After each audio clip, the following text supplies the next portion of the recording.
Estamos en el estudio para analizar este tema. Sabemos que el proyecto de ley quizá no ha sido difundido en lo suficiente a nivel público para conocerlo, pero sí ya han trascendido algunos detalles. Está en el estudio del CNN Roberto Román, él es ingeniero mecánico de la Universidad de Chile, con quien vamos a conversar. Roberto, gracias por venir. ¿Cómo le va? Muchas gracias, Verónica. Buenos días. Quiero partir por algo bien básico para empezar en nuestra conversación. El presidente al inicio decía de que al año 2020 vamos a requerir como país del orden de los 27.000 megawatts para que podamos tener todavía un desarrollo y un funcionamiento macro importante. ¿Esa cifra es compartida por usted? ¿Es así? No, o sea, partimos eso es lo que me interesaba despejar de entrada. ¿Por qué no? Partimos por eso. A ver, primero dejar aclararme, soy profesor de la Facultad de Ciencias Físicas y Matemáticas, Ingeniería Mecánica, llevo muchos años trabajando en el tema energía y soy integrante del directorio de la Asociación Internacional de Energía Solar. Y en el tema en particular he trabajado muchísimo. Hay varios libros que publicamos que se llama Se necesitan represas en la Patagonia, lo puedes buscar, y una serie de trabajos que hemos hecho con una serie de consultores. Entonces, lo primero que uno tiene que ver es cuánto el aumento real de demanda que uno espera tendrá a futuro, y definitivamente la cifra que dio el presidente está exagerada. Exagerada, es bastante menos. Sí va a haber un aumento, sí, porque ya lo que él nos dice es que, por ejemplo, en este momento hay una sobreoferta de energía, hay un exceso de capacidad de generación por malas decisiones de inversión que se han hecho en los últimos 10 años, y eso es una de las razones de los altos costos de generación. Perfecto. Hay capacidad ociosa en centrales diésel, en centrales de gas, que se usa solamente alguna hora al día y todos los usuarios están pagando por esa capacidad, por tener las centrales paradas. Para despejar la primera inquietud, Roberto, el presidente hablaba de 27.000, usted me decía que esa capacidad, o esa necesidad de aquí al 2020 está exagerada. De los estudios que usted ha podido hacer, en ese mismo año 2020, ¿Chile estaría necesitando de cuántos megawatts? Con respecto a la capacidad instalada actual, no es más allá un 50% de incremento, o sea, es del orden de la mitad lo que el presidente expuso, porque lo que él expuso es coherente con un documento que entregó el ministro Goldborn a inicios del año antepasado, si no me equivoco, y ese documento está ampliamente desmitificado. Que había un mito de que se duplicaba la demanda cada 10 años, no es así. Simplemente, incluso la Comisión Asesora de Gobierno en el tema energético también lo desmitificó. Roberto, más allá de las cifras que ya nos queda claro, usted no está de acuerdo con esta, pero sí está de acuerdo en el hecho objetivo de que vamos a necesitar más. No hay duda. Entendido eso, una de las iniciativas que el presidente anuncia va a ser enviada al Congreso también es la posibilidad de unir el sistema interconectado central con el sistema del norte grande, porque él decía se pueden potenciar ambos sistemas y es necesario unirlo. ¿Es eso así? ¿Es más eficiente tener solo un sistema que permita conducir toda la energía a lo largo del país? Se lo pregunto, ¿sabe por qué? Porque me quedo dando vuelta a lo que usted decía. Hoy día tenemos eventualmente centrales y tenemos capacidad de generar, pero aparentemente se está usando mal. Entonces lo que primero me surge es decir, bueno, si ya estamos aparentemente en un mal pie, lo que se quiere plantear de un solo sistema puede, por ejemplo, mejorar aquello. Yo diría que la respuesta tiene que ver en cómo se ha armado el sistema. Y el sistema actual que tenemos se ha armado muy mal. El sistema actual, hay partes que son muy antiguas, que vienen la privatización de los sistemas eléctricos del año 82, y hay partes más nuevas, y en la inversión en los últimos 20, 30 años se ha privilegiado invertir poco, que los inversionistas inviertan lo menos posible para tener retornos elevados. Y eso ha llevado a un sistema frágil, vulnerable y de altos costos de generación. Entonces, en el norte grande se sobreinvirtió en generación eléctrica de manera espantosa. Digamos, hay más o menos el doble de la capacidad de generación de lo que efectivamente se necesita. Entonces, desde ese punto de vista, tiene algún sentido interconectar los dos sistemas. Pero no es trivial. Hay un tema de cómo uno mueve grandes bloques de energía donde de verdad se demanda. Yo le vería un beneficio concretamente con el tema de toda esta polémica, esta falsa polémica por Castilla, porque en el norte grande, en la zona de Mejillones, existe un terminal de gas natural licuado, y si uno pudiera comenzar a utilizar el gas natural licuado para generar energía eléctrica, y transmitirla al sector de Copiapó, que efectivamente va a aumentar la demanda energética ahí por los mayores proyectos mineros, sería una solución excelente para proveer de energía a los proyectos mineros que están en esa zona sin necesidad de tener todo el impacto que tiene la central. ¿Por qué dice usted, Roberto, que es una polémica, esta falsa polémica, ha dicho usted? Porque era un tema anunciado, o sea, la razón por la cual la Corte Suprema paralizó eso no es porque sea mala ni la Corte Suprema ni los ambientalistas, sino que el proyecto estaba muy mal formulado. Con esto de que se establece por un carril el puerto con la entrada del carbón necesario para hacer funcionar en otro carril distinto las 5 plantas de carbón. Central Castilla es un muy buen ejemplo de cómo se hace el tema, cómo se maneja el sistema eléctrico. El sistema eléctrico se maneja de verdad como una mesa de póker, así es, en que los empresarios apuestan por proyectos a futuro, obtienen la aprobación ambiental y una vez que tienen la aprobación ambiental comienzan a gestionar las inversiones y para tener las inversiones tienen que tener los contratos de venta en largo plazo. Por lo tanto, este inversionista brasileño lo que hizo, obtuvo la inversión, la aprobación ambiental y él planificó 7 centrales, partiendo por 2 turbinas a gas diésel y siguiendo con centrales a carbón para ir copando la ampliación de generación eléctrica en el norte por razones mineras, por la mayor demanda en la minería, y por supuesto a él le importa poquísimo el tema del medio ambiente y todo lo demás. Lo que le interesa es ganar harto dinero y eso requería hacer lo que era lo más probado, lo que requería la menor inversión, el menor dolor de cabeza y por eso apostó. Y ahí hubo una cantidad enorme de irregularidades, se desafectó áreas que eran de protección, todo para darle la pasada a este proyecto Castilla.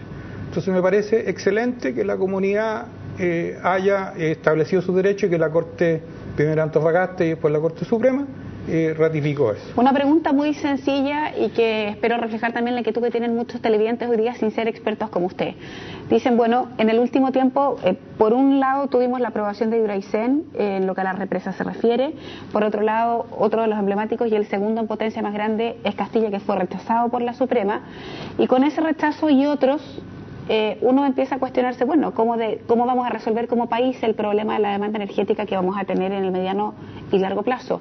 El punto está en cómo se le explica a la gente que estemos hablando hoy de un proyecto que va a entrar al Congreso de carretera eléctrica por donde se va a conducir la energía, si todavía hay proyectos que se están paralizando y que nos han dicho hasta el cansancio resultan tan relevantes para que podamos en el futuro funcionar como país. Es decir, en chileno sencillo, ¿se está poniendo la carreta delante de los bueyes?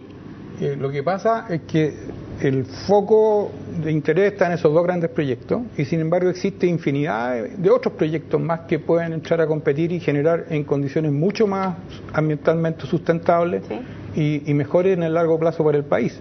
Decenas, literalmente. Hay algunos que son mejores, otros que son peores y se están construyendo. No es un problema de que sean proyectos, se están construyendo. Entonces, si de repente uno tiene 2 megaproyectos, y esos 2 megaproyectos se comienzan a realizar, entonces lo que va a suceder es que esos van a copar el mercado por decenas de años. Ahí van a desplazar a otros proyectos que desde el punto de vista de desarrollo del país, y necesidades ambientales, y necesidades energéticas pueden ser mucho mejores, con menores impactos y con mucho más sentido. Con Hidroaicén está pasando algo curioso. Hidroaicén se está cayendo solo.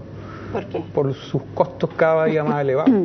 Es tanto así que, y eso se notó con la presentación que hizo Colbún en marzo o abril de este año, cuando dijo que no entraba el tema de la línea de transmisión. Correcto. Que no ingresaba al estudio de impacto ambiental, fue una patada a la mesa diciendo no lo vamos a hacer, y sé que están con enormes dificultades para obtener financiamiento porque es muy caro. El problema básico de Hidroaicén es que es demasiado caro y que está demasiado lejos y que es un sistema muy vulnerable.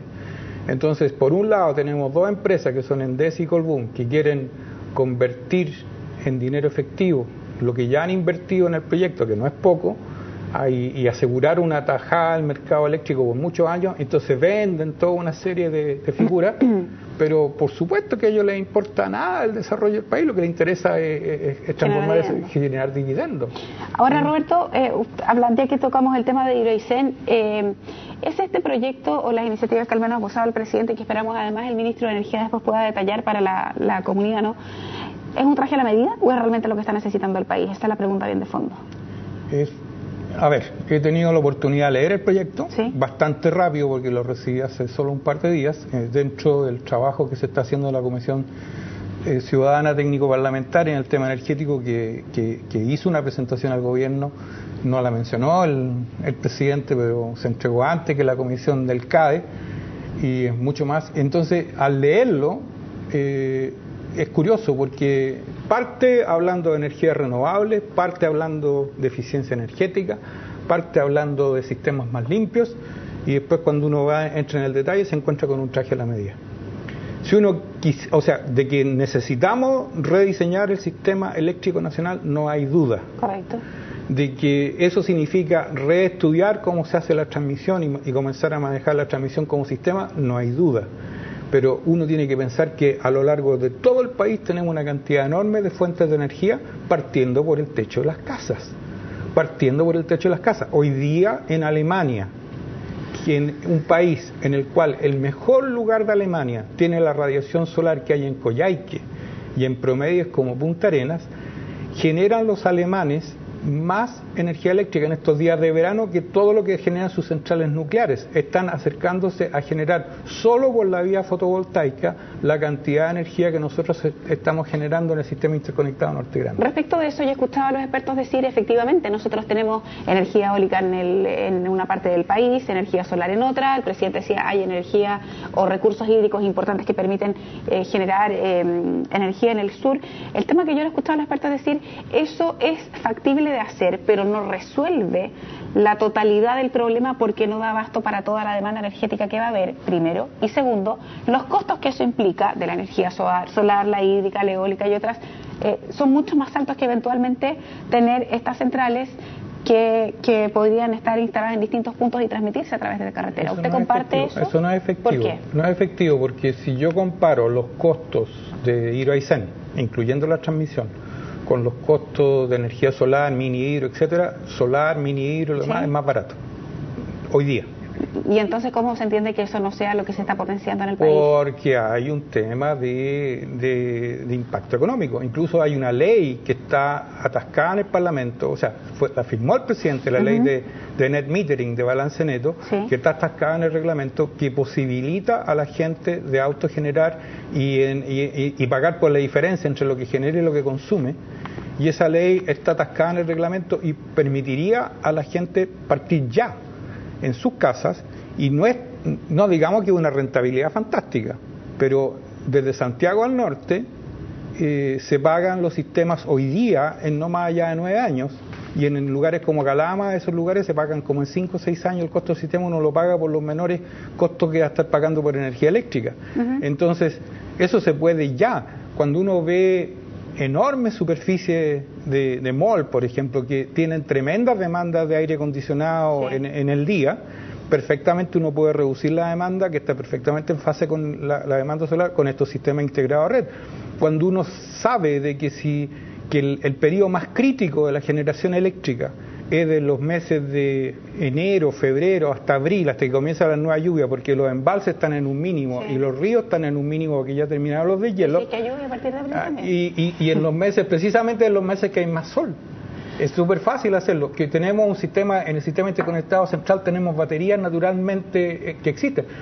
Siempre se contesta, no, es que el sol está en el día, pero la demanda está en la noche, y eso es falso. La mayor demanda eléctrica es en las horas del día en Chile. Ahora, una de las cosas que la gente también se pregunta a partir de toda esta carretera eléctrica, y fue algo que también el presidente mencionó, volviendo a aquello que estábamos planteando con la transmisión del envío de este proyecto de ley: nadie quiere tener al frente de su casa una torre de alta tensión. Nadie quiere tener al frente de su casa una cárcel, ni un basural, ni nada de aquello, pero todos necesitamos la energía y todos vamos a necesitar en algún minuto o querer que, como dijo el presidente, algún delincuente que nos ha cometido algún delito vaya preso, ¿no? Respecto de eso, ¿qué futuro le ve usted más allá de todos los resquemores que usted pueda tener respecto del detalle y del proyecto de cómo se quiere presentar? ¿Cómo ve la discusión respecto de los medioambientalistas? A mí me llamó la atención una frase del presidente que decía: estamos todos en el mismo barco, los distribuidores, los generadores, la comunidad. No sé si están todos en el mismo barco respecto de que van a estar todos tan contentos con la instalación o eventualmente con el desarrollo de una carretera eléctrica. ¿Cómo ve usted ese tema encaminado, considerando que ya de solo las centrales o cualquier proyecto incita una confrontación de quienes lo quieren y quienes no? A ver, es complejo. Yo a propósito tengo una central hidroeléctrica frente a mi casa. ¿Y cómo le va con eso? En la construcción fue un desastre, y se lo dije a la gente que estuve en la inauguración de la parte de los circuitos turísticos y ambientales el viernes de la semana pasada, y además he tenido muy buenos contactos con ellos, y en la construcción fue un desastre, pero ahora la central de verdad no molesta nada. Entonces... O sea, ¿es posible convivir con una central? Esa es la pregunta. Por supuesto, ¿no? La gente en Santiago, está la central La Florida, que es una central de 25 megawatts, la gente no tiene idea de que existe ahí. Okay. Y hay varias más chiquitas en la mitad de la ciudad que no sabe la gente que existe. O sea, es perfectamente... Eso si se hace bien, no interviene, no molesta. Si uno genera, depende de la tecnología que se use. ¿Qué podría entrampar entonces la construcción de estas torres y de la carretera en general? La forma que está planteada en el proyecto es una forma totalmente autocrática. O sea, en el fondo le deja a una comisión que la nombra el gobierno, ¿sí? Una comisión técnica, el decir por dónde va y cómo, y después por decreto, sin ninguna participación ciudadana, llega y se implanta. O sea, la ciudadanía no se menciona para nada. Pero, tengo también información que, parte de lo que señala este proyecto es que, de esto está en su página 16, que se adjudica al presidente de la República la aprobación del trazado. Así es. O sea, es una materia que es eminentemente técnica. La ciudadanía no tiene ni pito que hablar, y eso me parece increíble. Es totalmente autocrático. Por eso decía que es un traje hecho a la medida para los intereses privados, para los mismos que nos llevaron a un sistema eléctrico caro, ineficiente y vulnerable. Son exactamente las mismas personas que quieren ahora que les hagan un traje a la medida. Una de las cosas que también apuntó el presidente Piñera es que la mayoría de los países de la región efectivamente hoy son capaces de generar energía a costos bastante menores. Y si están tan cerca, en mi hablar Argentina y otros, uno debiera pensar o preguntarse inmediatamente, bueno, ¿cómo lo han hecho otros? Probablemente que sea un punto de referencia, ¿no? Porque a veces Alemania o los países de Europa, que son países desarrollados, quizás el ejemplo es demasiado alto. Pero otros países de la región similares a lo que vive nuestro país, ¿cómo lo han hecho para tener energía barata, eficiente y donde todos puedan convivir, desde las comunidades hasta los distribuidores y los generadores? Siempre han habido problemas, o sea, no es todo rosa, digamos, y por ejemplo, pero sí que no cabe duda que en otros países se ha hecho a costos muy inferiores porque se ha manejado mal los sistemas como sistemas. De hecho, una de las razones por las cuales la energía eléctrica es tan cara en Chile es por las malas decisiones de inversión que se han ido tomando en los últimos 20 años, en que se ha privilegiado proyectos con bajos costos de inversión, le hace gas, carbón, ¿sí? Diésel, frente a cosas que requieren mayor inversión pero tienen bajos costos de operación, como podría haber sido la geotermia hace 20 años atrás.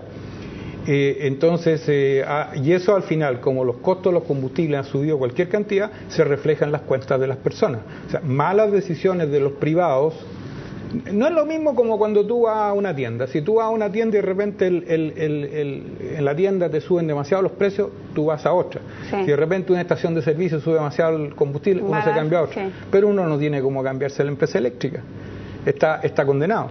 Entonces, ahí hay una razón. La segunda razón es que, y lo he dicho en varios lugares en el gobierno, es que en los lugares donde la energía eléctrica es mucho más barata, generalmente son sistemas estatales. Es el Estado el que resguarda el bien público, y aquí tenemos un sistema de empresas eléctricas privadas con márgenes de utilidades realmente impresionantes. Endesa el año pasado, según sus balances, en unas ventas del orden de 4.000 millones de dólares, no, ni siquiera fue en el año, sino que fue en un trimestre, ¿sí? En 4.000 millones de dólares en venta, tuvo más de 1.000 millones de dólares en utilidades. O sea, ¿qué empresa da un margen de utilidad del 25%? Nos están esquilmando.